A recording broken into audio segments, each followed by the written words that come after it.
Welcome back. My name is Maureen O'Connor from Quilter's Heaven in Northbrook, Illinois, and I am the Opinionated Quilter. This is a special midweek edition of my tutorial on light in the valley.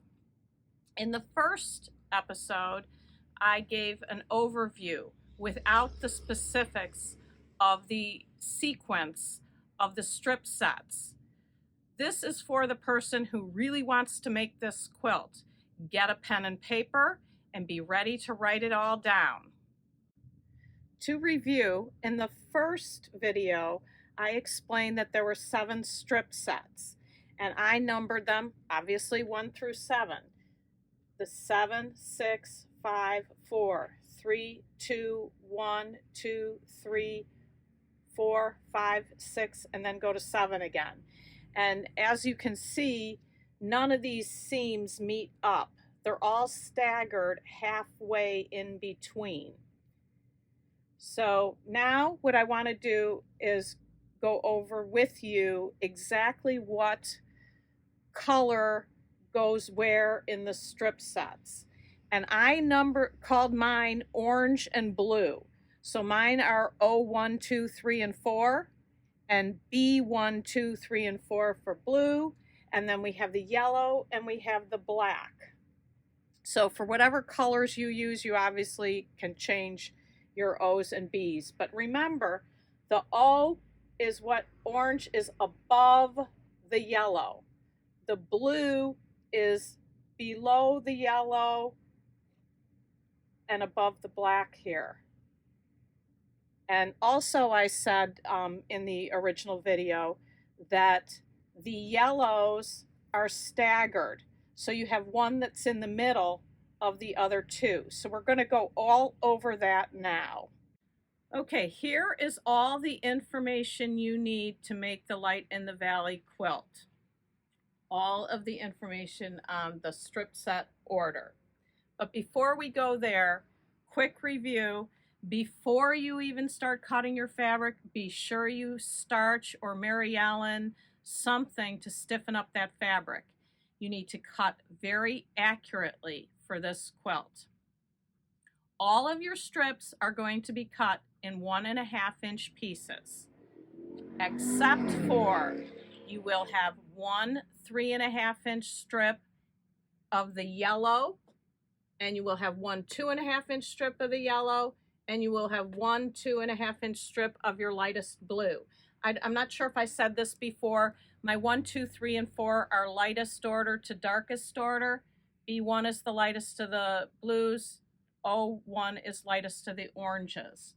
So I'm going to go through the strip set order, and then we're going to pause so that you can take a screenshot and I don't have to read all these numbers to you.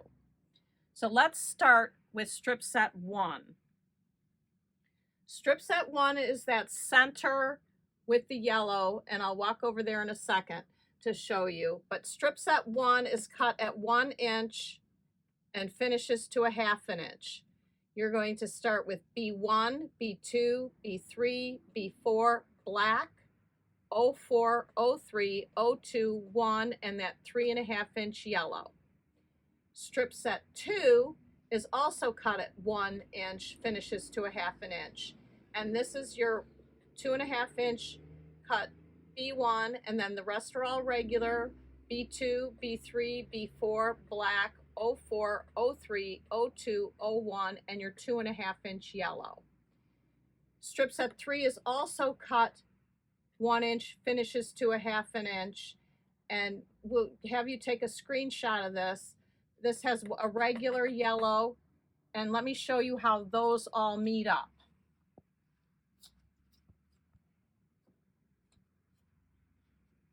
Here's strip set 1. You've got the 3 inch yellow here, flanked by two 2 inch yellows, flanked by two 1 inch yellows. And that's all in strip sets 1, 2, and 3.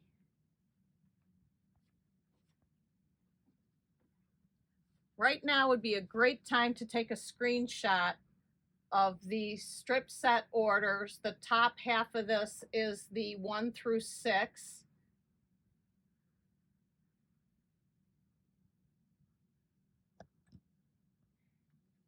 And then let's look at strip set 7, which didn't fit across here, so it's on the next part.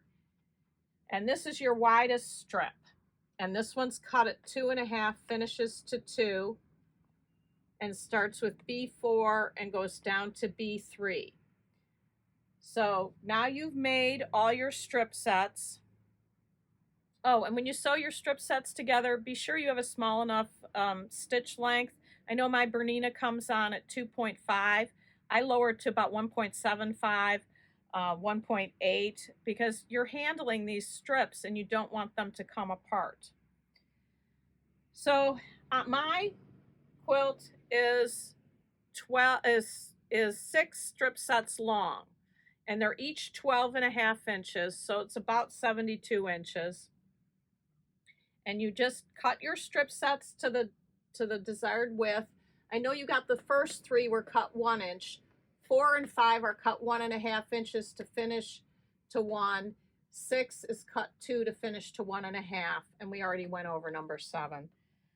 So you have your strip sets cut, you sew them together top to bottom. So if you're making yours 48 inches, you'll only cut 4 strip sets per column.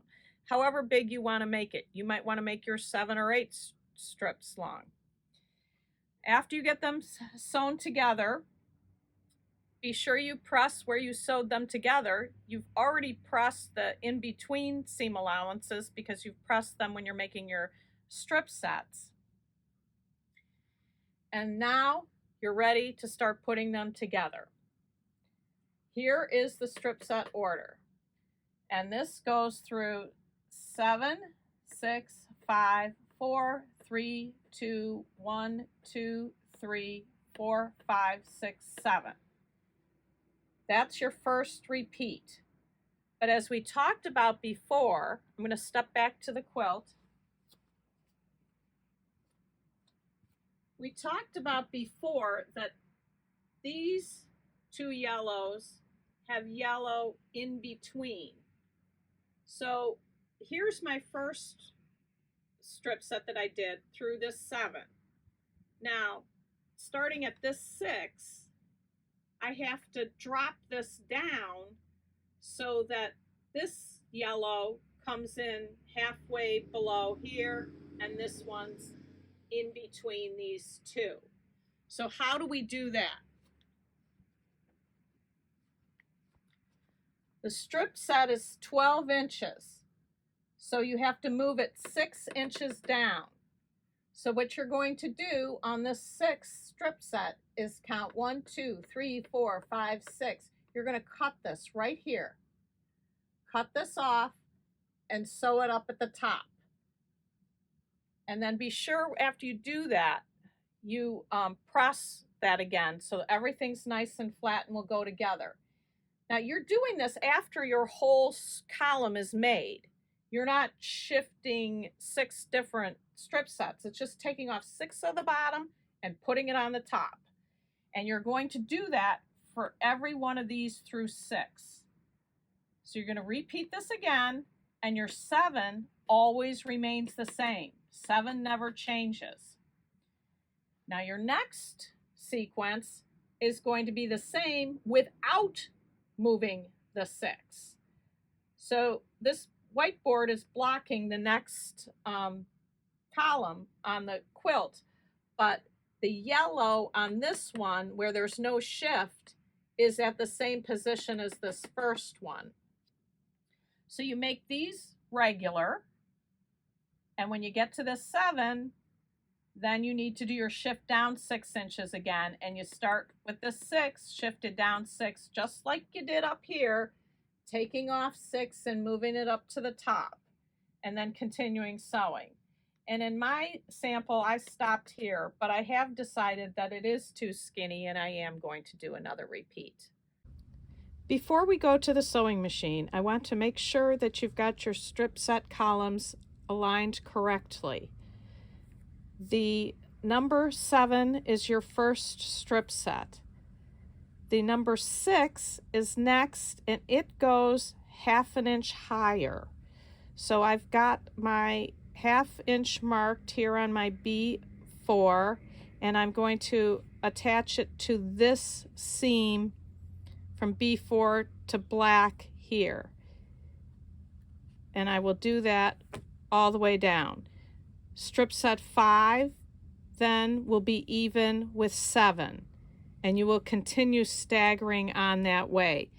And really, when you're putting it together, if you don't have them lined up right, you can see it pretty quickly on the quilt. So let's go to the machine. Okay, I showed in the first video that I marked at 1/2 inch of between the each piece and then pinned to the seam on the other side. This is what it looks like when I bring it over to the machine. And let me just show this to the camera. Here's where I have my mark with my friction pen, and I've used the 1/2 inch mark on my ruler. I line that up there with the seam, and then I make my mark over there 1/2 inch. So it's dead center between on this orange one. And I do that all the way across. So this is not a fast process. And then to sew them together, and these are very thin pins. These are the magic pins, and they're 0.04, I believe, width, so you can sew over them. Don't sew over them at 100 miles an hour. Sew over them slowly. So I am just going to start. Oh, my Bernina comes on at 2.4, 2.5. We want a much smaller stitch length. I'm at 175. Going to use my 1/4 inch foot and start sewing. And I'm not going to make you watch this all the way, but people have asked to see me sew, so just going to do a little bit. I'm hoping to get to a spot where I have to make a little adjustment, but as hard as I try to have everything exactly perfectly, it doesn't always happen that way. But I just go slow, and if I want, I can use my seam ripper to help with the seam allowance. And I'm just using that mark as my guide. The foot is also a guide. But especially with this 1 inch wide piece, you really want to go slow. And so far, I haven't come up with anything that is not fitting so great. But if I did, what I do if it's on the bottom, usually the feed dogs take care of it. But on the top, if I have to, if it's a little too big, I'll use my seam ripper to help kind of guide it in gently. But this is just what I do over each and every piece.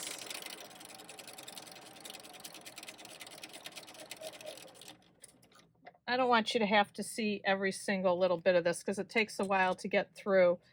But once I do get through, I take all the pins out, go to the ironing board, press it. One of the comments from Monday's video was the woman said she uses a clapper, and I've seen people use that. I haven't really much as of yet, but I'm going to give it a shot because I think that probably would help too. But that's really it. Once they're sewn together, these two are sewn together, and as I said in the earlier video, I sewed together in sections and then put the sections together. And I hope some of you will decide you want to make a Light in the Valley quilt of your own. Thanks for watching. See you next week.